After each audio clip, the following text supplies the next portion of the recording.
Pues vamos a empezar con nuestro estudio, hermanos, del día de hoy. Vamos a continuar con otra mujer, ¿no? Recordando, hermanos, rápidamente que este estudio lo estamos basando en el libro del pastor John MacArthur llamado 12 mujeres extraordinarias, ¿ok? Y hoy toca ver a otra mujer extraordinaria. Y de hecho, el Evangelio de Juan, hermanos, es donde encontramos a esta mujer, conocida como la mujer samaritana. No sé si han escuchado de esa historia de la mujer samaritana. Esta mujer, hermanos, pues realmente tiene un trasfondo bastante malo, ¿no? Jesús, cuando la halló cerca de un pozo, ¿no? De un pozo del agua. Y realmente cuando Jesús la vio, le habló y le habló muchas cosas acerca de su vida, ¿no es cierto? Y vamos a estudiar lo que dijo el Señor Jesucristo a la mujer samaritana. Pero ¿saben algo interesante, hermanos? El apóstol Juan, para esta historia, le dedica 42 versículos. Son muchos versículos. 42 versículos, ¿no? Entonces, hermanos, realmente esta historia de la mujer samaritana es una historia muy, muy buena. La vamos a leer, la vamos a estudiar, ¿no? Y ¿sabes algo, hermanos? A primera vista, es una mujer anónima. No sabemos qué mujer es, ¿no? Simplemente sabemos que realiza una tarea cotidiana que las mujeres de su época realizaban. ¿Cuál era? Pues sacar agua de un pozo, ¿no? Las mujeres normalmente sacaban aguas de los pozos y ellas lo hacían para poder racionar a toda su familia de agua. Entonces era un trabajo normal, cotidiano de cualquier mujer. Lo interesante es que ella vino sola, no había otras mujeres. Se acostumbraba a que varias mujeres se ponían de acuerdo e iban al pozo y sacaban agua. En el caso de esta mujer samaritana no fue así. Ella fue sola y probablemente a una hora que pues tú no esperabas encontrar a nadie en el pozo, ¿no? Porque las mujeres tenían ciertas horas para ir y sacar agua. Probablemente ella fue a una hora donde no iba a haber nadie, ¿no? Pero bueno, así sucedió. Ella fue sola y ¿qué pasó? Pues Jesús la encontró, ¿no? Jesús, si recuerdan, hermanos, un poco de la historia, nuestro Señor Jesucristo iba viajando de la región de Jerusalén que iba a ir hacia Galilea, ¿no? Entonces tenía que pasar por Samaria para poder llegar a Jerusalén, ¿no? Pero él llegó al pozo por una razón. Él se cansó. Cuenta la historia que se cansó y que le dijo a sus discípulos, voy a descansar, estoy cansado, y se sentó en ese pozo, ¿no? ¿Qué hicieron sus discípulos? Fueron por comida, ¿no? Les dijo a sus discípulos, ustedes vayan por comida y pues yo los espero aquí sentados, ¿no? Allá adelante hay una aldea donde pueden comprar todo lo que se necesita, ¿no? Entonces Jesús, hermanos, al no tener con qué sacar agua, pidió a esta mujer samaritana que le sacara agua para que él bebiera porque estaba cansado, ¿no? Y en grandes rasgos es esa la escena, hermano, ¿no? Jesús pidiéndole a una mujer que le saque agua. Esa escena, hermanos, a simple vista no tiene trascendencia. Si tú la lees, normalmente no tiene trascendencia. Pero cuando la empezamos a estudiar, cuando la empezamos a ver a detalle, esa historia, hermanos, realmente tiene lecciones teológicas, bíblicas muy grandes, que nosotros la vamos a estudiar. Pero antes de eso quiero ubicarnos un poco en la ubicación en donde se encontraba Jesús y esta mujer, ¿ok? En primer lugar, este pozo no era cualquier pozo. Se llamaba el pozo de Jacob. Así se llamaba, el pozo de Jacob. ¿Sabes por qué le pusieron ese nombre, hermanos? ¿Saben? ¿No? Le pusieron el nombre del pozo de Jacob porque Jacob, el hijo de Isaac, ¿no? Nieto de Abraham, Jacob, compró ese terreno. Él compró ese terreno y ahí hizo el pozo. Él escarbó en ese lugar para encontrar agua y poner un pozo, ¿no? Vean lo que dice Génesis 33, 18 para que vean cómo fue lo que pasó en la historia. Génesis 33, 18. 33. Ajá, Génesis 33, 18. Vean lo que dice. Génesis capítulo 33, versículo 18, dice así la palabra de Dios. Después Jacob llegó sano y salvo a la ciudad de Siquem, que está en la tierra de Canaán, cuando venía de Padán Aram, y acampó delante de la ciudad. Y vean, versículo 19. Y compró una parte del campo, donde plantó su tienda, de mano de los hijos de Hamor, padre de Siquem, por 100 monedas. O sea, él compró esta tierra por 100 monedas y erigió allí un altar y lo llamó el Eloi Israel. O sea, el Dios de Israel, ¿no? Pero, fíjense, hermanos, esta fue la primer propiedad registrada de un israelita, ¿no? Antes los israelitas eran nómadas. Ellos con Abraham, después sus hijos, ellos eran nómadas. Ellos se iban a un lugar, se establecían por un tiempo y después iban a otro lugar, se establecían por un tiempo, después ellos eran nómadas, empezaban a moverse, nunca estaban en un lugar establecido. Jacob fue el primero que se estableció en un lugar, fue el primero que compró un terreno para poderse establecer en ese lugar. Entonces, en este terreno que él compró por 100 monedas, él hizo este pozo. Ahora, nota lo que dice Juan, que es donde se encuentra la historia de la mujer. Es Juan capítulo 4, versículo 5. Vean lo que dice el Evangelio de Juan. Juan capítulo 4, versículo 5.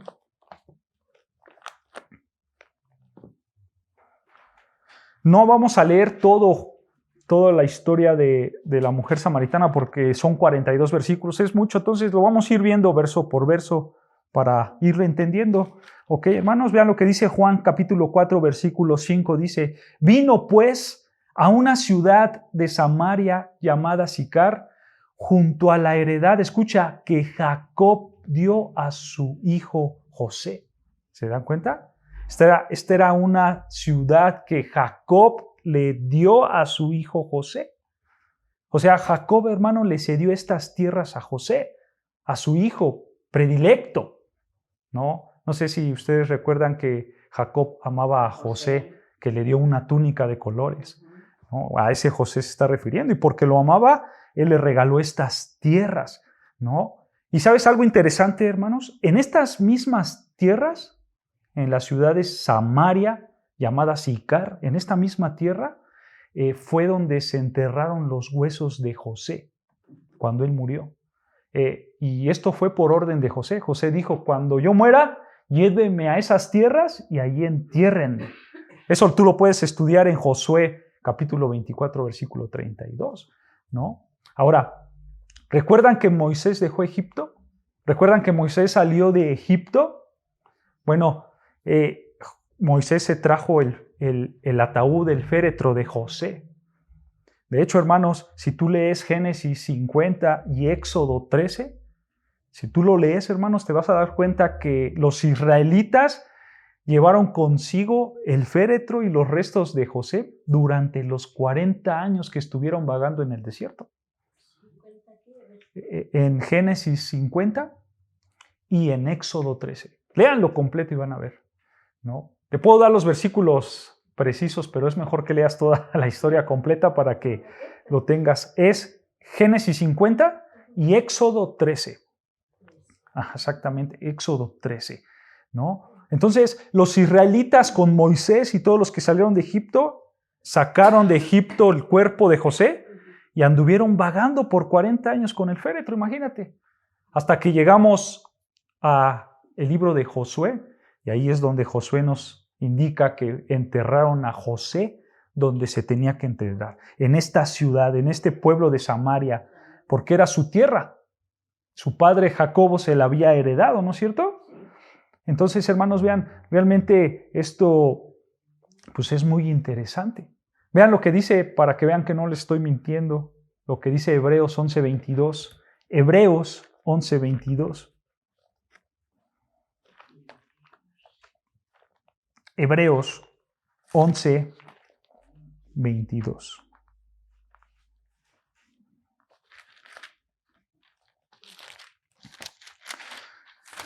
El libro de Hebreos, capítulo 11, versículo 22, dice así, la palabra de Dios se escucha: por la fe, José, al morir, mencionó la salida de los hijos de Israel y dio mandamiento acerca de sus huesos. ¿Se dan cuenta? José mismo dijo: yo quiero que me vayan y que me entierren allá en mis tierras. Por eso los israelitas cargaban el cuerpo por 40 años. Josué mismo lo pidió, ¿ok? Entonces, hermanos, la historia de los huesos de José, pues era un recuerdo muy significativo de la fidelidad de Dios. Dios al final los iba a sacar de esa tierra. José lo sabía por fe y José les pidió que llevaran sus huesos a estas tierras, ¿ok? Entonces, hermanos, pasa el tiempo y llegamos al tiempo del Señor Jesucristo y realmente se sabía perfectamente en tiempos del Señor Jesucristo, en tiempos de la mujer samaritana, se sabía perfectamente de quién eran esas tierras. Se sabía perfectamente quién era el dueño de esas propiedades. ¿Y sabes algo, hermano? Hasta el día de hoy se sabe. Hasta el día de hoy, hermanos, se sabe que esas tierras y ese pozo algún día de la historia le pertenecieron a Jacob y después a José, su hijo. Hasta el día de hoy se sabe. Y ahora tú te puedes preguntar, bueno, han pasado muchos años, ¿no? Miles de años. ¿Cómo es que la gente sabe que ese es el pozo de Jacob, ¿no es cierto? Bueno, hay algo interesante, hermanos. Es el único pozo que está en esa ciudad y es el único pozo muy hondo de esa zona. Entonces esa es una característica. La gente sabe que ese es el pozo de Jacob porque es un pozo muy hondo, muy profundo. De hecho, vean lo que dice Juan, capítulo 4, versículo 11, regresando a la historia de la mujer samaritana. Juan 4:11, vean lo que dice. El Evangelio de Juan, capítulo 4, versículo 11. ¿Lo tenemos? Juan, capítulo 4, versículo 11, dice así, escucha, la mujer le dijo, Señor, ¿no tienes con qué sacarla? Y escucha, ¿y el pozo es qué? Es hondo. ¿De dónde pues tienes el agua viva? Vean, el pozo es hondo. Esa era la característica. Era el único pozo que estaba allí y era el único pozo hondo, profundo, ¿no? Ese era el único pozo con esas características y solamente este pozo era accesible mediante cuerdas muy largas que llegaban hasta lo más profundo de este hoyo, ¿ok? Y realmente este hoyo, hermanos, estaba cavado con piedra de cáliz, una piedra que se usaba antes para hacer los pozos y que no se viniera para abajo. Le ponían de estas piedras llamadas piedras cáliz y lo ponían y lo hacían profundo para que no se cayera, ¿ok? Entonces, hermanos, realmente este es el único pozo que encontramos en esa parte. También es el único pozo que da buenas aguas. ¿Por qué, hermanos? Porque su entorno, donde abundan las aguas, son manantiales que se les conoce como manantiales salobres, de salada. ¿Ok? O sea, las aguas salobres son aguas saladas, pero no tan saladas como las del mar. Por esa razón son aguas bebibles. Y este pozo tiene ese tipo de agua. Y es una muy buena agua, ¿no? Entonces, era un pozo prácticamente muy bendecido por Dios. Tenía buena tierra, tenía buenas aguas, estaba en una ubicación buena y era un gran pozo, el pozo de Jacob, ¿no? Ahora, la pregunta que tenemos que hacer, hermanos, es ¿por qué mencionamos a Jacob? ¿Por qué lo mencionamos a él y por qué mencionamos al pozo? Porque ahí estaba de ahí agarraban el agua y además la mujer se... No, lo mencionamos porque para los israelitas, ellos consideraban a este pozo, a estos manantiales de agua, a esta propiedad de Jacob, los israelitas lo consideraban como una prueba de la gracia y de la misericordia de Dios. Por eso lo mencionamos, hermanos, porque realmente tenía una ubicación buena, una ubicación perfecta, ¿no? Dios bendijo al padre de los israelitas para que tuvieran ese pozo, y entonces los israelitas veían la gracia y la misericordia de Dios en este simple pozo. Entonces, realmente la ubicación tenía una muy larga y muy significativa historia entre la tradición judía. Realmente, hermanos, los judíos apreciaban mucho esta zona, apreciaban mucho estas tierras y apreciaban mucho este pozo porque pues, ellos veían la misericordia y la gracia de Dios. Ahora, en tiempos de nuestro Señor Jesucristo, esa porción de territorio ya no estaba en manos de Israel, sino estaba en manos de los samaritanos. Estaba en el territorio de Samaria.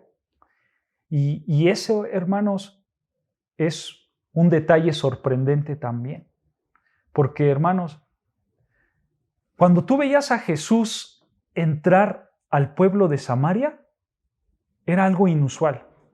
Si tú veías a Jesús entrar a Samaria, tú podrías decir, caramba, ¿qué está pasando? Jesús, ¿por qué estás entrando a Samaria? Probablemente era algo muy escandaloso. ¿Sabes por qué, hermanos? Porque los samaritanos eran considerados impuros por los judíos. Los judíos no querían a los samaritanos.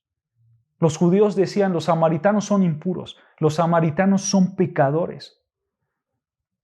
Vean lo que dice ahí en el versículo 3, ahí en Juan 4, versículo 3. Juan capítulo 4, versículo 3 dice, salió de Judá y se fue otra vez ¿a dónde? A Galilea, dice las Escrituras. O sea, el Señor Jesucristo estaba en Judea y de ahí se fue a Galilea. ¿Ok? Si tú ves un mapa, hermanos, si tú ves un mapa te darás cuenta que para llegar a Galilea, muy rápido, simplemente tenías que cruzar Samaria, ¿no? Eso es lo que tenía. Aquí está Galilea, Judea, acá está Galilea, aquí está Samaria en medio. Entonces tú simplemente cruzas Samaria y llegas a Galilea sin ningún problema. Pero en los tiempos de Jesús, hermanos, cualquier judío respetado viajaría siempre por una ruta diferente. Cualquier judío respetado nunca iba a pasar por Samaria. Un judío respetado en tiempos de Jesús iba a buscar otros caminos, pero jamás iba a pasar por Samaria. La vía que ocupaban normalmente los judíos era, hermanos, darle vuelta al río Jordán. El río Jordán estaba arriba de Samaria, entonces tenían que rodearlo por el río Jordán para llegar a Galilea, pero era un camino que realmente te llevaba muchos días, ¿no? Pero bueno, así lo habían decidido los judíos. ¿Por qué? Porque ellos consideraban a Samaria como un pueblo impío. ¿Ok? Ahora, tenemos que hacernos la pregunta, ¿quién eran los samaritanos, no es cierto? ¿De dónde vienen los samaritanos? ¿Ustedes saben, hermanos, de dónde vienen los samaritanos? Los samaritanos eran un pueblo de raza mixta. Ellos vienen de los israelitas. Se los voy a poner la historia muy rápido a ver si se acuerdan. Hemos tocado en otras ocasiones este tema. Recuerdan que todo el pueblo o todas las tierras conocidas como la tierra prometida, Canaán, Dios se las entregó a los israelitas y ahí habitaron las 12 tribus, ¿recuerdan? Todas las 12 tribus de Israel estaban en esta tierra prometida, ¿no es cierto? Los israelitas pecan y un hijo de Salomón divide el territorio, ¿recuerdan? 10 tribus al norte, llamadas Israel, y 2 tribus al sur, llamadas Judá. Entonces el territorio está dividido por 2, por Israel y por Judá, ¿ok? Bueno, el territorio del norte en el año 722 a.C., llegaron los asirios y los invadieron a los israelitas, al territorio del norte. Llegaron los asirios y ahí los invadieron, y entonces allí hubo toda la mezcla entre israelitas y asirios. Entonces, ¿quiénes son los samaritanos? Los samaritanos son una mezcla de los israelitas y los asirios, ¿ok? Y ya en tiempos de Nehemías, hermanos, y seguramente lo vamos a estudiar con nuestro pastor Sergio, los samaritanos eran una gran amenaza para los israelitas. Eran una gran amenaza. Recuerdan, todavía falta un pueblo de abajo llamado el pueblo de Judá, ¿no es cierto? El pueblo del norte ya está conquistado. Y el pueblo del norte se juntó los israelitas con los asirios y salieron ahí los samaritanos, pero todavía estaba el pueblo de abajo, el pueblo del sur, ¿no? Llamado el pueblo de Judá, ¿no es cierto? Entonces los samaritanos molestaban mucho a este pueblo, mucho molestaban al pueblo de Judá, al pueblo de Dios.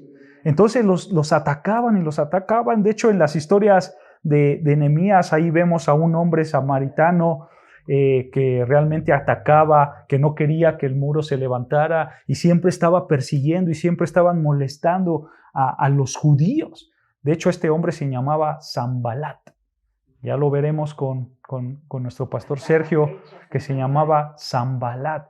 Y él siempre acusó mucho a los judíos, ¿no es cierto? Entonces, hermanos, desde el primer siglo, en épocas del Señor Jesucristo, pues este pueblo samaritano pues tenía problemas, ¿no? Los problemas venían desde 500 años más atrás, ¿no?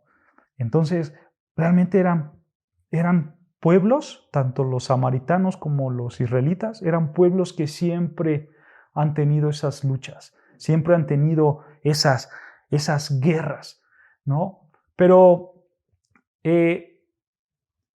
la pelea realmente, hermanos, de los samaritanos con los israelitas se dio mucho porque los samaritanos decían, caramba, nosotros necesitamos también un templo para orar, ¿no es cierto?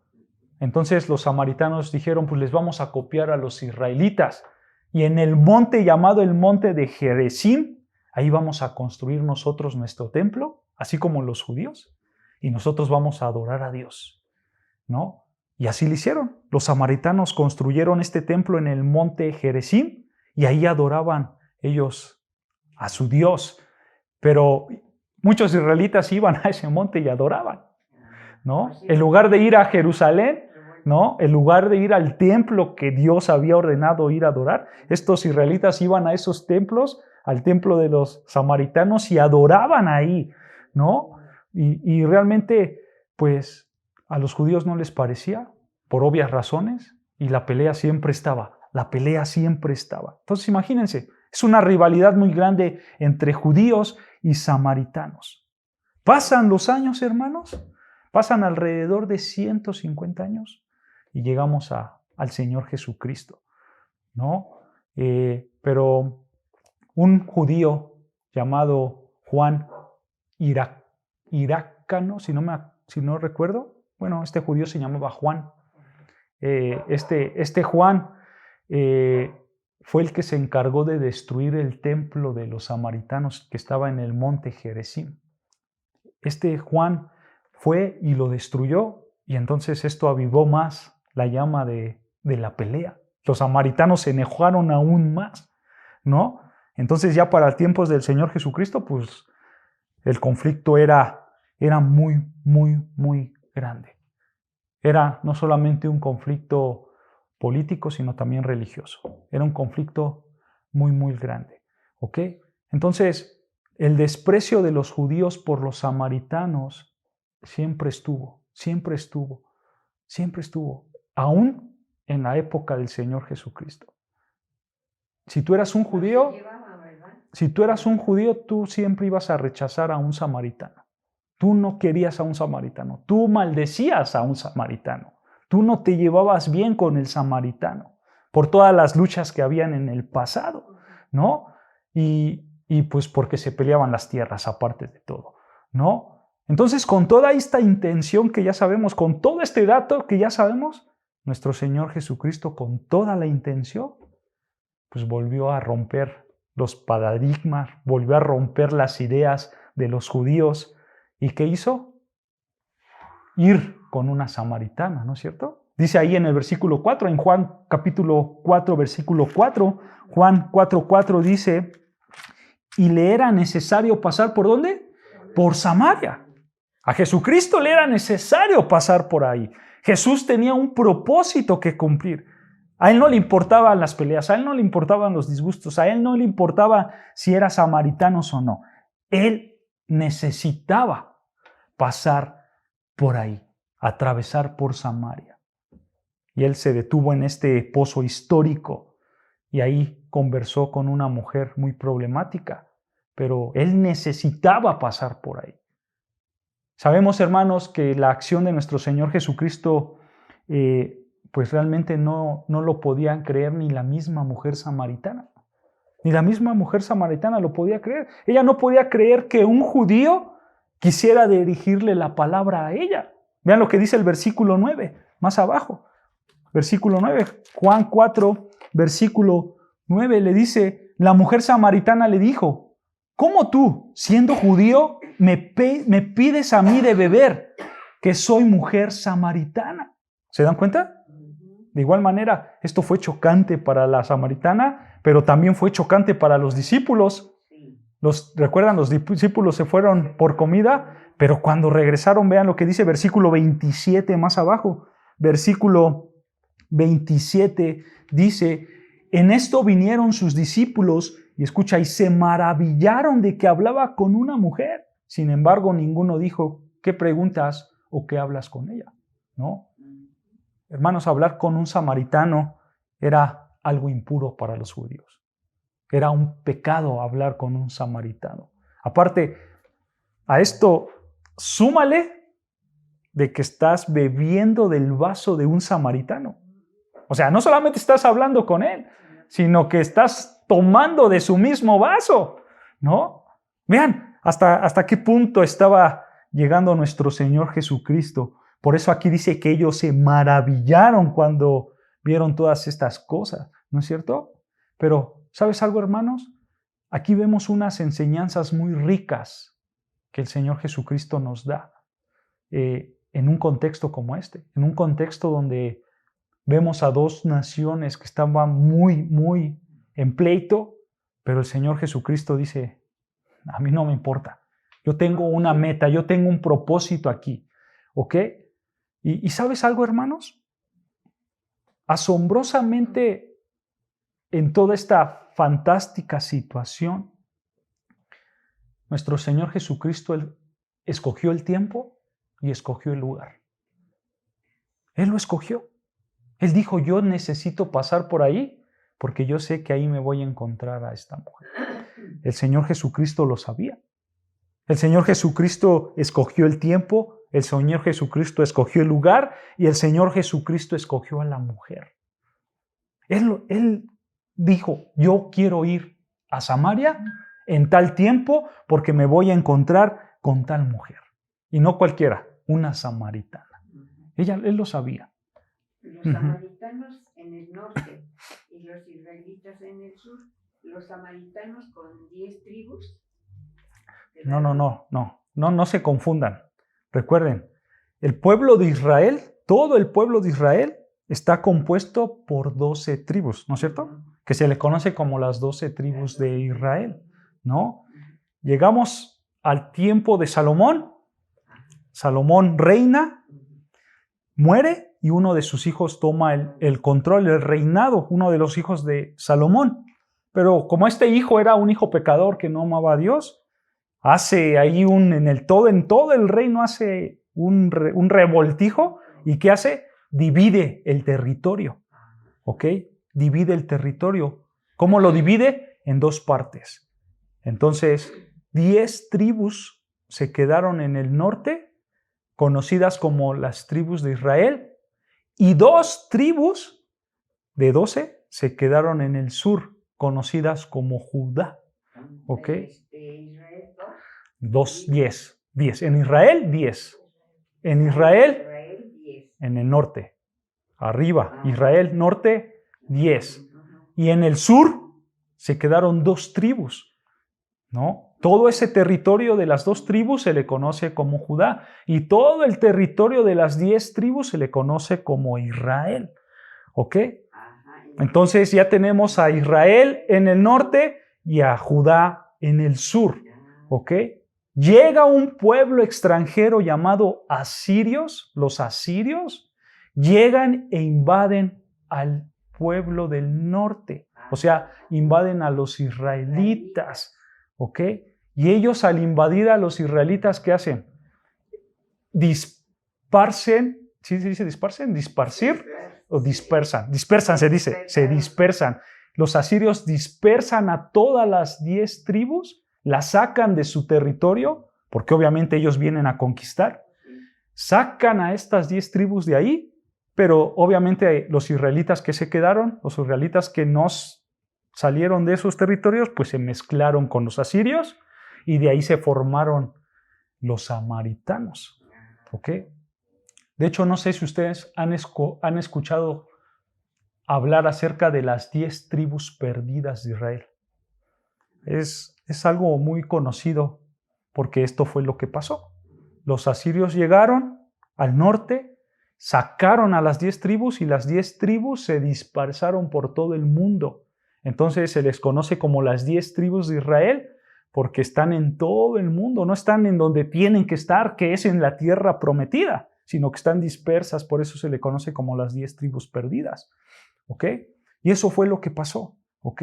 Los samaritanos no tienen ninguna tribu de Israel, simplemente lo que pasó fue que los que se quedaron, se juntaron, se mezclaron y formaron lo que hoy se conoce como los samaritanos, ¿ok? En términos bíblicos, ¿ok? Eso fue lo que pasó en la historia, ¿ok?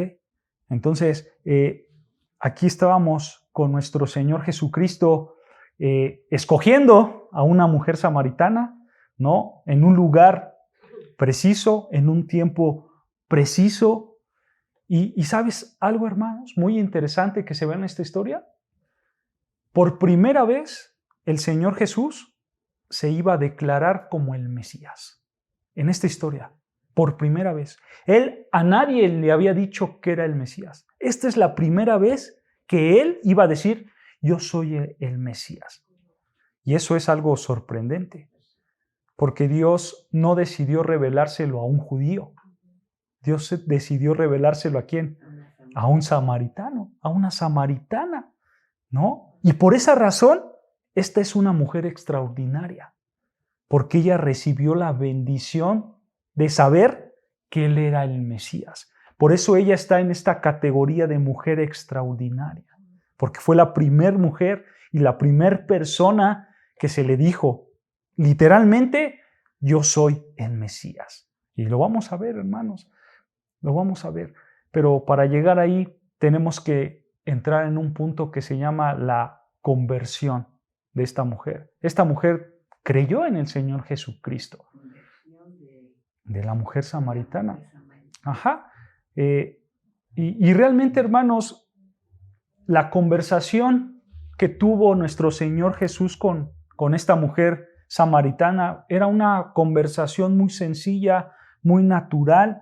El Señor Jesucristo le pide algo, ese algo es agua, le dice, dame de beber. El pozo era hondo, yo no tengo forma de qué sacar el agua. Y vean lo que dice el versículo 7, Juan capítulo 4, versículo 7, vean lo que dice. Dice, vino una mujer de Samaria a sacar agua y Jesús le dijo, ¿qué? Dame de beber. ¿No? Nota algo. Aquí hay algo muy interesante. Jesucristo, hermanos, no le está pidiendo a esta mujer las cosas de manera social, de manera informal. Le está dando una orden, ¿no es cierto? Le está diciendo, dame de beber. No le está diciendo, por favor, ¿me podrías dar? O hay agua ahí de la que pueda tomar. No. Señor, con toda la autoridad le dice que, dame de beber. Hay una orden de parte del Señor Jesucristo. Obviamente, ella pensó que esto no era descortés, porque la misma historia nos hace ver que ella nunca se ofendió. Pero Jesús, con la autoridad que tiene, le dice, dame de beber. ¿Ok? De hecho, hermanos, esta mujer al escuchar eso, ella se sorprende. Y ella dice, caramba, ¿quién es este hombre que me está diciendo esto, no? Pero no lo dice de que me siento ofendida, ¿no? Sino que lo dice de asombro, ¿no? Porque probablemente ningún otro hombre le habría hablado de esa manera. Vean lo que dice versículo 9. Vean, versículo 9. La mujer samaritana le dijo, ¿cómo tú, siendo judío, me pides a mí de beber, que soy mujer samaritana? Porque judíos y samaritanos no se tratan entre sí. En lugar de reclamarle y de decirle, ¿por qué me hablas así? No, si ella se sorprende y le dice, a ver, tú como judío, ¿por qué me hablas? Y yo soy samaritana. Nosotros no nos llevamos, ¿no es cierto? Sí. Pero vean, Jesucristo inteligentemente y con la sabiduría que lo caracterizaba, esquiva la pregunta y no le contesta. Vean lo que le dice, versículo 10. Respondiendo Jesús le dijo, si conocieres el don de Dios y quién es el que te dice dame de beber, tú le pedirías y él te daría agua viva. Nota, Jesús nunca le contestó la pregunta del versículo 9. Nunca le dijo, ¿por qué me hablas? Simplemente Jesucristo fue directo y empieza a darle el mensaje que le tiene que dar, ¿no es cierto? Sí. Y le dice, si tú conocieras el don de Dios y quién es el que te dice dame de beber, tú le pedirías y él te daría el agua viva. Ella, hermanos, entendió de inmediato que él estaba haciendo una afirmación muy asombrosa. Ella lo entendió luego. Vean lo que dice versículo 11. Versículo 11 le dice, la mujer le dijo, Señor, no tienes con qué sacarla y el pozo es hondo. ¿De dónde pues tienes el agua viva? Versículo 12. ¿Acaso eres tú mayor que nuestro padre Jacob, que nos dio este pozo, del cual bebieron él, sus hijos y sus ganados? Date cuenta, hermano. Esta mujer realmente está diciendo, a ver, ¿por qué tú me estás pidiendo de beber? Y ahora, ¿por qué tú me dices que tú tienes una agua mejor? ¿Acaso tú eres más grande que el que hizo este pozo que es Jacob? ¿Cuál era la realidad? La realidad es que sí, Jesús era más grande que Jacob, ¿no es cierto? Y ¿sabes? Ese era el punto. Precisamente ese era el punto. Ahí es donde el Señor Jesucristo quería llegar. Ahí es donde el Señor Jesucristo quería que viera a esta mujer, que el hombre que estaba parado enfrente de ella era más grande que Jacob. Pero ¿sabes? Una vez más, en lugar de responderle directamente su pregunta, el Señor Jesucristo continúa hablando acerca del agua viva. Vean, versículo 13 lo que dice. Versículo 13 dice, respondiendo Jesús y le dijo, cualquiera que bebiere de esta agua volverá a tener sed, mas el que bebiere del agua que yo le daré no tendrá sed jamás, sino que el agua que yo le daré será en él una fuente de agua que salte para vida eterna. Date cuenta, para este punto, hermanos, de la historia, ella ya estaba en la cima de la curiosidad, porque ella dijo, ¿acaso tú eres más grande que Jacob?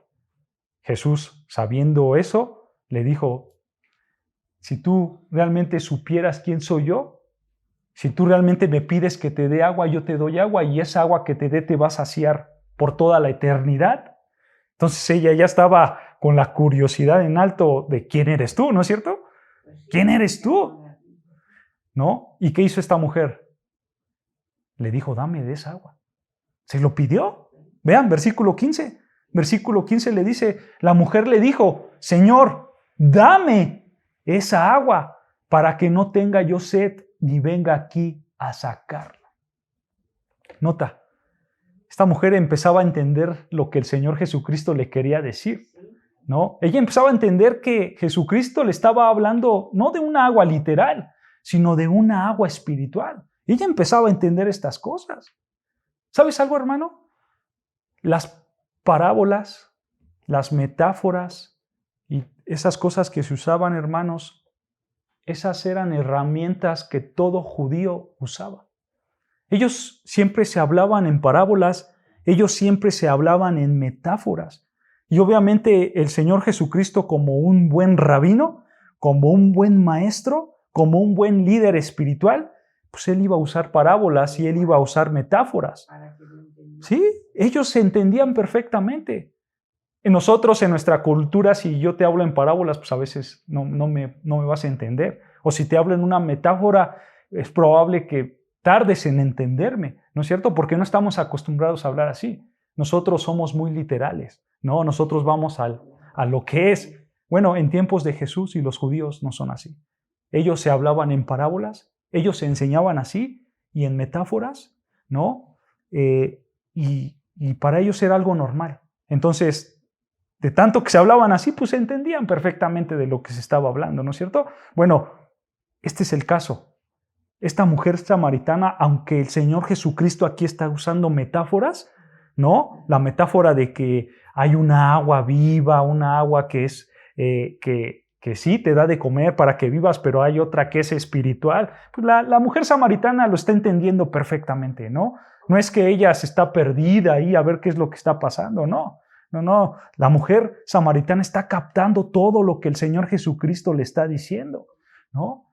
Pero vean, le dice ahí en el versículo 15 de manera metafórica: Señor, dame esa agua para que no tenga yo sed, ni venga aquí a sacarla. Pero vean, las siguientes palabras del Señor Jesucristo causaron una inesperada situación. Vean, versículo 16, Jesús le dijo: ve, llama ¿a quién? A tu marido y ven acá. Ahora, nota, esta mujer ya está en un aprieto, esta mujer ya está en un apuro. La verdad sobre la vida terrible de esta mujer ya estaba delante del Señor Jesucristo. Porque parece, hermanos, que esta mujer era una típica mujer de hogar, ¿no es cierto? Es una mujer de hogar porque viene y saca agua del pozo para su familia, para su marido, ¿no? Y vemos que probablemente es una mujer honorable, ¿no es cierto? Sí, así sí. Pero ella no es nada de eso. Ella no es nada de eso. Y lo sabemos porque el mismo texto más adelante lo dice, ¿no? El Señor Jesucristo expone toda la desgracia de esta mujer enfrente de ella. Y vean lo que dice una mínima parte de la vida de esta mujer, versículo 17. Versículo 17 dice: respondiendo la mujer dijo, escucha, no tengo marido. Y vean, Jesús sabía la verdad. Vean, continúa. Jesús le dijo: bien has dicho, no tengo marido, porque 5 maridos has tenido, y el que ahora tienes no es tu marido. Esto has dicho con verdad. Ahora, nota algo, hermanos. Aquí el Señor Jesucristo no la reprendió. Aquí el Señor Jesucristo no la regañó. No le dijo: ay, eres una mentirosa. No, al contrario, la elogió. Y le dijo: sí, cierto. Dices la verdad, tú no tienes marido. Tenías 5, pero con el hombre que estás ahora no es tu marido. Eso es cierto, no es tu marido. Nota algo, hermanos. De esta conversación que tuvo la mujer samaritana con el Señor Jesucristo, ella entendiendo que Jesucristo era más grande que Jacob, ella entendiendo que Jesucristo le iba a dar esa agua espiritual que le iba a dar la vida eterna, con toda esta charla, ¿ella qué hizo? No le quedó más que abrir su corazón. No le quedó más que decir: sí, cierto, soy pecadora. Soy pecadora. No, a la mujer no se le pudo haber ocurrido algo más. Decir: es que mi marido fue a trabajar y no está. ¿No? Ella pudo decir eso, ¿no es cierto? Ella pudo decir cualquier otra cosa. Pero no, ella pues realmente no estaba negando su pecado, hermanos. Y ella estaba diciendo: es que no tengo yo marido. Y el Señor Jesucristo dice: sí, cierto, tienes razón, no tienes marido. porque con el hombre que estás no es tu marido. Ella reconocía su pecado. Ella sabía realmente cómo era por dentro. Ahora, esto es importante, hermanos.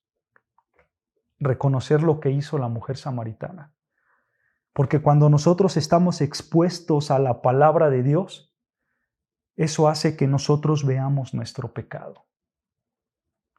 Hermanos, por eso es indispensable leer las Escrituras, por eso es indispensable estudiar las Escrituras. Porque las Escrituras, hermanos, aquí encontramos lo que Dios quiere que hagamos. Pero a su vez, encontramos que nosotros no podemos hacer lo que Dios quiere que hagamos, porque somos pecadores, porque somos hombres que vamos en contra de Dios. Y por esa razón necesitamos un Salvador, ¿no es cierto? Por esa razón necesitamos a alguien que nos salve, porque yo cuando veo la ley de Dios, decía Pablo, yo veo mi pecado. Cuando yo veo las Escrituras, yo veo que no puedo hacer esto. Y entonces yo reconozco mi pecado. Yo veo que soy un hombre y una mujer pecaminosa. Y es cuando yo voy a los pies de Dios, a los pies de Cristo y digo, Señor, perdóname mis pecados. Sí es cierto, yo soy un pecador. Aquí dice no mentir, pero sí es cierto, yo soy un mentiroso. Aquí dice no adulterar, pero sí es cierto, yo engaño a mi esposa o a mi esposo, ¿no? Aquí dice ¿no tendrás más maridos? Y la mujer samaritana que dijo, sí es cierto, yo sí tuve 5 maridos más. Soy una pecadora. Porque ella, al estar expuesto a las verdades de Dios, ella no tuvo más que aparecerse como tal cual era. Una mujer pecadora delante de Dios. Y ella lo reconocía. Ella sabía realmente que estaba pecando.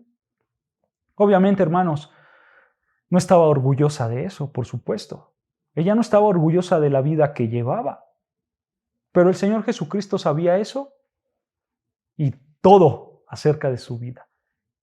El Señor Jesucristo sabía que ella era una mujer pecadora. El Señor Jesucristo sabía los infinitos detalles que rodeaban a toda su vida y no se los podía esconder. A tal grado que el Señor Jesucristo le dijo cómo eran las cosas, ¿no? Tú tenías a 5 maridos y con el que estás no es tu marido. El Señor Jesucristo sabía cada detalle. Ahora esto es importante también, hermanos, para nosotros. El Señor Jesucristo sabe cada detalle de nuestra vida, sabe cada detalle de nuestro pecado. Nosotros no podemos engañar al Señor Jesucristo. Es por eso, hermanos, que es indispensable la confesión de nuestros pecados. Porque tú puedes pecar hoy y decir no pasa nada. No me vieron, ¿no? No me vio el pastor, no me vio el hermano, no me vio mi papá, mi mamá, mis hijos, mis nietos, no me vieron. Y tú estás muy contento viviendo tu vida de pecado. Pero ¿quién sí te vio? Dios. ¿Quién sí te conoce? Dios. ¿Quién sabe todos los detalles que rodean tu vida? Dios. Dios sabe que hoy pecaste. Dios sabe que hoy mentiste. Dios sabe que hoy robaste. Dios sabe que hoy, de alguna o de otra manera, faltaste a su nombre. Dios lo sabe. Ahí no lo puedes engañar. Y volvemos al mismo punto. Necesitamos un Salvador. Así como esta mujer empezaba en toda su mente a ver todas estas cosas y decir, caramba, sí es cierto. Estoy enfrente de alguien muy grande y más grande que Jacob. Y mi vida no es buena. Y ahora, ¿qué está pasando? ¿No? Y vean, hermanos, esta es en la misma situación donde nosotros nos encontramos. Estamos delante del Dios Todopoderoso, ¿no? Viendo que realmente somos pecadores y viendo que necesitamos a este mismo Salvador, a este mismo hombre que habló con esta mujer samaritana. Lo necesitamos, hermanos. Y esta mujer lo necesitaba. Y vea lo que dice versículo 29.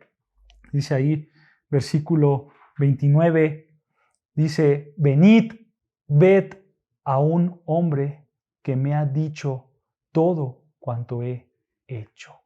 Estas son palabras de la mujer samaritana. La mujer samaritana simplemente dice, vengan a todos, a todo el pueblo le dice, vengan, vean a un hombre que me ha dicho todo cuanto he hecho. Momentos antes, hermanos, esta mujer le había dicho, le había preguntado más bien, si él era más grande que Jacob, ¿no es cierto? Ella le dijo, ¿acaso tú eres más grande que Jacob? Ahora, en el versículo 29, ella sabía que sí. Ella sabía que sí era más grande que Jacob. Seguramente ella, al escuchar a Jesús, debió haberse preguntado quién era este hombre, ¿no es cierto? ¿Quién es este hombre que se me acercó? ¿Quién es este hombre que se me acerca, que me dice cosas de mi vida? Como ya lo dijimos, Jesús quería mostrarle realmente quién era Él, ¿no? Pero esta mujer, hermanos, realmente no se guardó nada. Si tú lees la historia, hermanos, tú te darás cuenta que esta mujer sacó todo a la mesa, aventó absolutamente todo. A ver, ¿tú eres más grande que Jacob? Sí. ¿Tú eres el que me da esa agua de vida? Sí. ¿No? A ver, demuéstramelo. Jesús le dice toda su vida. O sea, esta mujer no se guardó nada. Esta mujer empezaba a razonar y empezaba a preguntar. Y de la misma manera Jesucristo tampoco se guardó nada. Él empezó a darle información. No.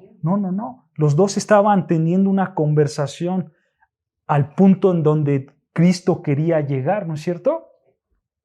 Y vean lo que dice versículo 20.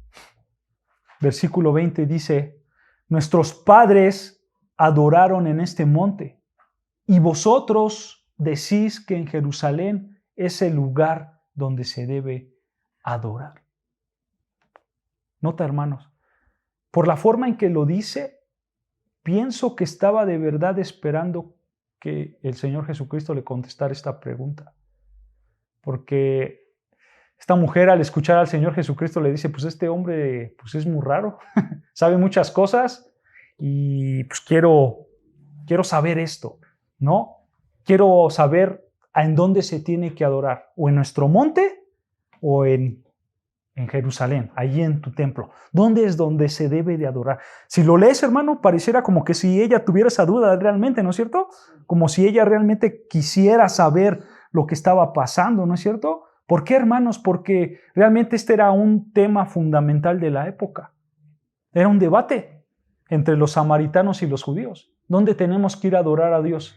¿En el monte donde adoramos los samaritanos o en Jerusalén en el templo? Era una pregunta que en la época se hacía. Era una pregunta donde realmente tenías que saber la razón. ¿Dónde se tiene que adorar? ¿Quién está bien, los judíos o los samaritanos? ¿Adoramos en el monte Gerizim o adoramos en el templo de Jerusalén? No, era una pregunta que la samaritana tenía. Y dijo, pues este sabe muchas cosas, pues le voy a preguntar, ¿no es cierto? ¿Y sabes algo? Jesús no ignoró esa pregunta, pero tampoco le reprochó el cambio de tema, porque si te das cuenta cambiaron de tema. Estaban hablando de las aguas vivas y de que Él podía llenar esa agua espiritual para que ella tuviera vida eterna. Y de repente ella cambia el tema y le dice, bueno, ¿y dónde tenemos que adorar? El Señor Jesucristo no se molestó por este cambio repentino de pregunta. Y de hecho, leemos la respuesta, vean, es una respuesta breve, contundente. Vean, versículo 21. Versículo 21 dice, Jesús le dijo, mujer, créeme que la hora viene cuando ni en este monte ni en Jerusalén adoraréis al Padre. Vosotros, o sea, ustedes, samaritanos, adoráis lo que no sabes. Nosotros, o sea, nosotros los judíos, adoramos lo que sabemos, porque la salvación viene de los judíos. Claro, por Jesús. Vean, versículo 23. Mas la hora viene y ahora es cuando los verdaderos adoradores adoren al Padre en espíritu y en verdad, porque también el Padre tales adoradores busca que le adoren. Dios es espíritu y los que le adoran en espíritu y en verdad es necesario que adoren. Esa es la respuesta que le dio el Señor Jesucristo, ¿no? Primero le dice, pues ustedes samaritanos están mal, porque ustedes no tienen que adorar donde ustedes adoran, porque ni siquiera saben lo que adoran, ¿no? Nosotros los judíos, sin en cambio, sí sabemos lo que estamos adorando y sabemos que la salvación viene por nosotros, por los judíos. Y si era cierto, ¿no? Porque por medio de un judío iba a llegar la salvación. ¿Quién es este judío? El Señor Jesucristo, ¿no es cierto? Pero el Señor Jesucristo le dice, en primer lugar, ¿sabes? No importa dónde adores. Eso es lo que le dice en el versículo 21, ¿no es cierto? Sí. Le dice, mujer, créeme que la hora viene cuando ni en este monte ni en Jerusalén vas a adorar. O sea, en primer lugar, no importa dónde adores, ¿no? El chiste es que tengas un corazón que realmente quiera buscar a Dios.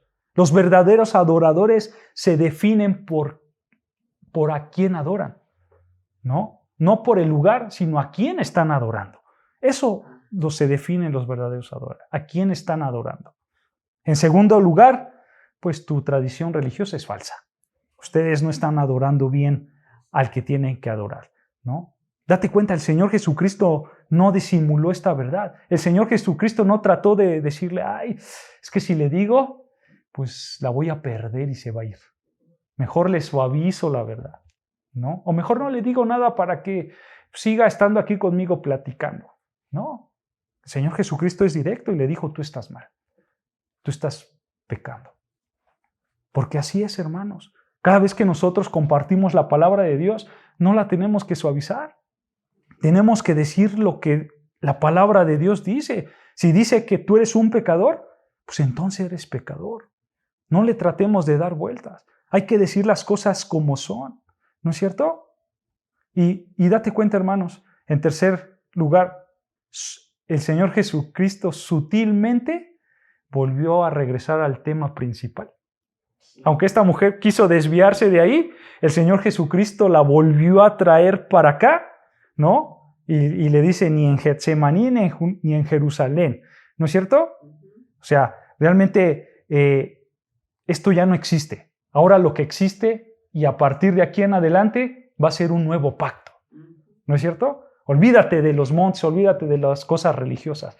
Va a haber un nuevo pacto, ¿no es cierto? Y ese nuevo pacto es donde tú tienes que echar raíces, ¿no? O sea, realmente, hermanos, había ahí como una expectativa mesiánica, había ahí como unos destellos de lo que esta mujer tenía que hacer. ¿Y qué era? Pues creer en este hombre que había visto. Tenía que creer en este hombre que se le estaba presentando, ¿no es cierto? Y vean lo que le dice versículo 25. Ella entendió esto. Versículo 25, le dijo la mujer, sé que ha de venir el Mesías, llamado el Cristo. Cuando Él venga, nos declarará todas estas cosas. Nota, realmente, hermanos, es algo muy grande que esta mujer samaritana, siendo de una cultura religiosa corrupta, siendo de una cultura religiosa pecaminosa, es algo grande que esta mujer samaritana entendiera estas palabras del Señor Jesucristo. Porque, hermanos, ella empezaba a nacer de nuevo. Ella empezaba a tener una vida nueva. Porque ella estaba creyendo en las palabras de este hombre. Si nosotros, hermanos, vemos la historia tal cual, ella sabría que el Mesías iba a venir. Ella sabía que el Mesías iba a llegar pronto. Porque ella lo dice tal cual, ¿no? Ha de venir el Mesías llamado el Cristo. Y cuando Él venga, Él nos va a decir todas las cosas, ¿no es cierto? Esa fue su expresión definitiva de esta mujer. Ella tenía una certeza de que el Mesías iba a llegar. ¿Y sabes algo, hermanos? Esa certeza, esa fe, empezaba a nacer en ese momento. Empezaba a nacer. Y creo, hermanos, que ella, al ver a Jesús como el Mesías, ella empezaba a decir, yo creo que este hombre es el Mesías, porque me está diciendo muchas cosas, estamos hablando de muchos temas, yo creo que aquí hay algo, ¿no? Y aparte, nota lo que dice, cuando Él venga, nos dirá que todas las cosas, ¿No es cierto? ¿Qué fueron las palabras que dijo la mujer samaritana en el versículo 29? Él me ha dicho todas las cosas, todo lo que he hecho. ¿No es cierto? O sea, realmente esta mujer sabía quién era este hombre. Y aquí, hermanos, podemos ver que ella, pues a lo mejor no lo comprendía como tal, pero tenía la sospecha de que este hombre era el Mesías. Ella lo sabía perfectamente. Cuando el apóstol Pedro, hermanos, más adelante hace una confesión de fe acerca del Señor Jesucristo, cuando el Señor Jesucristo le dice a todos los apóstoles, ¿ustedes quién creen que soy yo?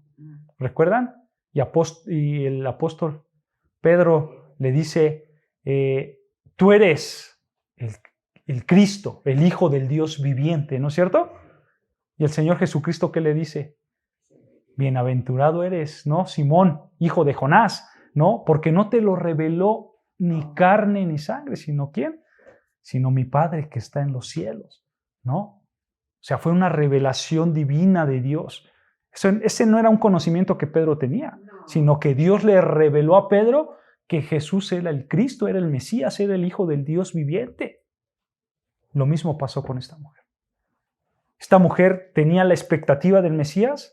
Ella no sabía claramente quién era el Mesías, pero aquí en este momento Dios le estaba revelando a esta mujer que Jesús era el Mesías, porque Él conocía todas las cosas, porque Él conocía todos los hechos, porque Él le habló de su vida y le dijo todas las cosas de su vida seguramente a detalle. Aquí Juan probablemente lo resumió, pero si nos ponemos a pensar, probablemente la plática que tuvieron fue una plática muy grande, muy buena. Jesús le habló muchas cosas. Entonces ella inmediatamente dijo, Él es el Mesías. El Espíritu Santo la llenó. El Espíritu Santo posó en ella y dijo, Él es el Mesías. Y a partir de ahí en adelante, el Espíritu Santo empieza a trabajar. Y el Padre, nuestro Padre, fue atrayéndola hacia Cristo, revelándole la verdad, diciéndole, este es el Mesías. Y ¿sabes?